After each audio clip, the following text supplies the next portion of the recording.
സ്വന്തം കുഞ്ഞിന്റെ ശരീരത്തിൽ ഒരു ഉറുമ്പ് കടിച്ചാൽ കൂടി സങ്കടം വരുന്നവരാണ് ഈ ഒരു അമ്മ എന്ന് പറയുന്നത്. അപ്പൊ ആ ഒരു അമ്മ എന്നൊരു പദത്തിന് പോലും നിനക്ക് അർഹതയില്ല. ആ ഒരു പ്രവൃത്തിയാണ് ചെയ്തിരിക്കുന്നത്, ഒരിക്കലും അർഹതയില്ല. ആ കുഞ്ഞ് എത്രമാത്രം ജീവന് വേണ്ടിയിട്ട് നിന്റെ മുമ്പിൽ യാചിച്ചിട്ടുണ്ടായിരിക്കാം, ഒന്ന് ചിന്തിച്ചു നോക്കേ. എത്രമാത്രം ഒരു കുഞ്ഞിന് നീ കൊല്ലുന്ന സമയത്ത്, അതും മറ്റൊരാൾക്ക് വേണ്ടിയിട്ട്, സുഖം സന്തോഷം ഇതിനൊക്കെ വേണ്ടിയിട്ട് നീ ആ ഒരു കുഞ്ഞിനെ ഇല്ലാണ്ടാക്കിയില്ലേ. ഇതല്ല, ഇതിനപ്പുറം ഇനി കരയാൻ കിടക്കുന്നതേ ഉള്ളൂ.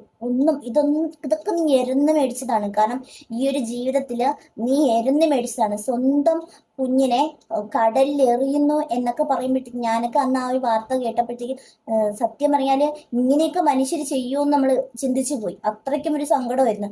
എന്തൊക്കെ നിനക്ക് ആ കുഞ്ഞിനെ വേണ്ടെങ്കിൽ നീ അതിന്റെ അച്ഛനെ ഏൽപ്പിച്ചിട്ട് പോകണമായിരുന്നു, അല്ലാണ്ട് അതിനെ ഇല്ലാണ്ടാക്കിയല്ലേ ചെയ്യാൻ.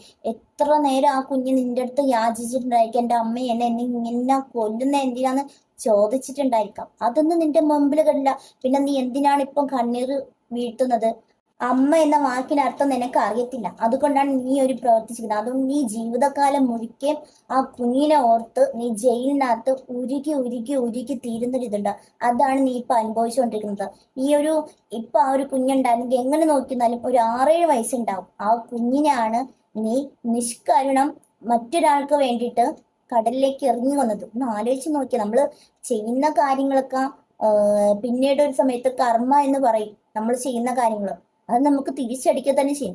ഒരിക്കലും സ്വന്തം കുഞ്ഞിനെ, മറ്റൊരാളുടെ കുഞ്ഞിനെ നമുക്ക് അങ്ങനെ ചെയ്യാൻ പാടില്ല, സ്വന്തം കുഞ്ഞിനെ ചെയ്യാൻ പാടില്ല.